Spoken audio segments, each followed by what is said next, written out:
మళ్ళీ నిన్ను మధ్యలో వదిలేస్తారు. వాళ్ళు సామాన్యులు. నీలాంటి పెడతానంటే ఆశపడతారు. ఆశకి భయానికి మధ్య ఊగిసలాడే జీవితాలు వాళ్ళని. వాళ్ళు నా కోసం ఉన్నా లేకపోయినా నేనెప్పుడు వాళ్ళకి అండగానే ఉంటా. ఈ కేసు నేను టేకప్ చేస్తున్నా.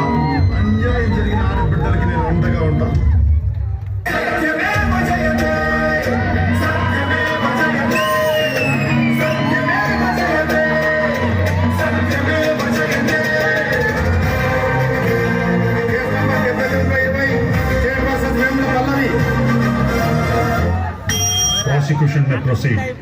సార్ ఆ రోజు వీళ్ళ అబ్బాయిలతో వస్తూ ఒకటే ఏకైకలు పక్కపక్కలు వీళ్ళ డ్రెస్సులు చాస్టులు చూస్తే అప్పుడే నాకు తేడా కొట్టింది సార్. ఈ అమ్మాయిలు రాత్రిపూట లేట్గా వస్తుంటారు సార్. నేను కలర్ చూశాను సార్. సార్ రాత్రిపూట వీళ్ళ ఇంటికి అబ్బాయిలు కూడా వస్తుంటారు సార్. ఇది రెగ్యులర్ గా జరిగే తతంగం sir. Mister Satyadev, prosecution May proceed. Your honour, సహాయం కోసం వచ్చిన అమ్మాయిల నిస్సహాయతను ఆసరాగా తీసుకుని వీళ్ళు నా క్లయింట్ పట్ల అసభ్యంగా ప్రవర్తించి లైంగిక దాడులు జరిపారు. కానీ మీరు రేస్ చేసిన పాయింట్స్ నాలో ఒక కొత్త ఆలోచన కలిగేలా చేసింది. అదేంటంటే ఎ గర్ల్ సేఫ్టీ మాన్యువల్, ఆడబిడ్డల భద్రతా నియమావళి. రూల్ నెంబర్ 1, ఏ అమ్మాయి ఏ అబ్బాయితో ఒంటరిగా ఎక్కడికి వెళ్ళకూడదు. వెళితే ఎక్కడాన్ని ముట్టుకోవడానికి పట్టుకోవడానికి ఏమైనా చేసేసుకోవడానికి అమ్మాయి బ్లాంకెట్ పర్మిషన్ ఇచ్చేస్తేనే ఫిక్స్ అయిపోతాం. రూల్ నెంబర్ 2, ఏ అమ్మాయి అయినా ఏ అబ్బాయితో మనస్ఫూర్తిగా నవ్వుతూ మాట్లాడకూడదు.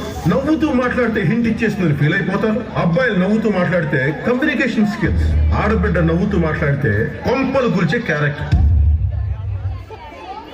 రూల్ నెంబర్ 3, రాత్రిపూట అమ్మాయి ఒంటరిగా వెళ్తే బైకులు, కార్లు, ఆటోలు అన్ని స్లో డౌన్ అవుతాయి.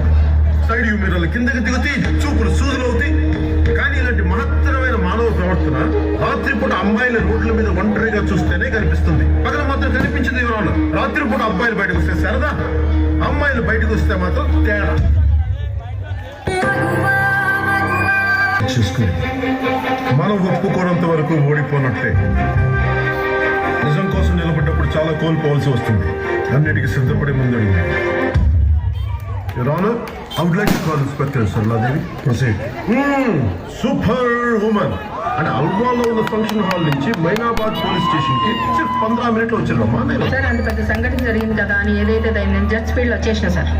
నా క్లయింట్ పల్లవి రిపోర్ట్ చేసిన తర్వాతే వంశీని సేవ్ చేయడానికి అప్పటికప్పుడు బ్యాక్ గేట్ వెళ్ళి ఒక తప్పుడు ఎఫ్ఐఆర్ ఫైల్ చేశారు. యువర్ ఆనర్, ఇదంతా కలిపి ఒక అమాయకురాలి మీద తప్పుడు ఎఫ్ఐఆర్ ఫైల్ చేశారు. Your honour. వకీల్ సాబ్, ఇది కోర్టు, ఎందుకు ప్రవచనాలు చెప్తున్నారు? That's all, Your Honor. Please go on. Miss Pallavi, are you a virgin? Objection, Your Honor. Are you a virgin? కాదు. ఏ వయసులో మీ వర్జినిటీ కోల్పోయారు? ఎవరితో? Objection. ఎంత మందితో? Objection. ఎంత సంపాదించారు? అడుగుతున్నారు సార్ మీరు. Abortion చేయించుకున్నా. Objection. Objection.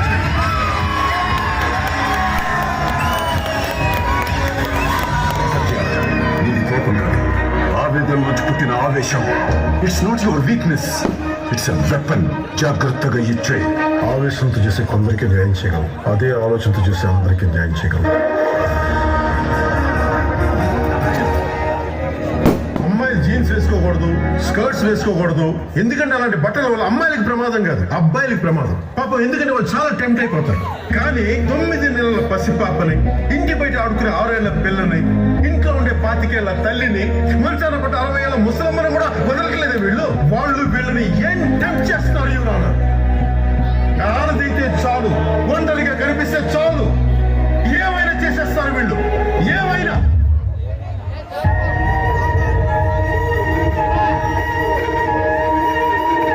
ఆడదంటే వాడి బాత్రూమ్ లో గోడ మీద ఉండే బొమ్మ కాదు, వాడిని కనిపించిన అమ్మ కూడా.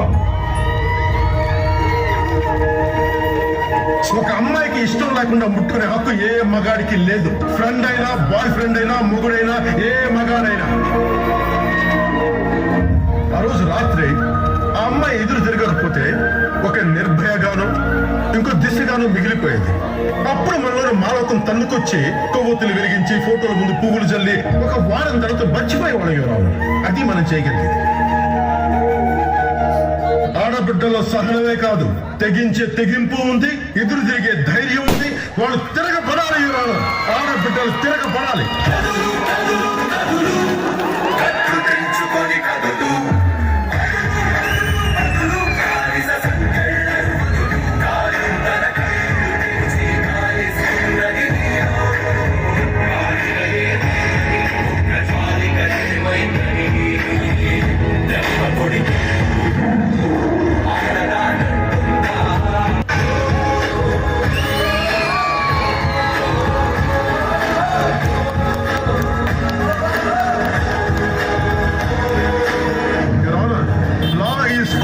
ధర్మం.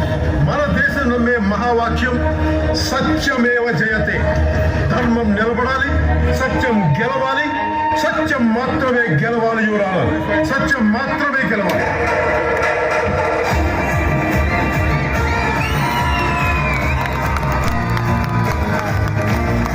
ది కోర్ట్ బిలీవ్స్ వేముల పల్లవి మీద ఉన్న అభియోగాలు ఉద్దేశపూర్వకంగా పెట్టిన కేసులుగా అభిప్రాయపడుతుంది. అందుకే తన మీద ఉన్న ఛార్జెస్ ని డిస్మిస్ చేస్తుంది.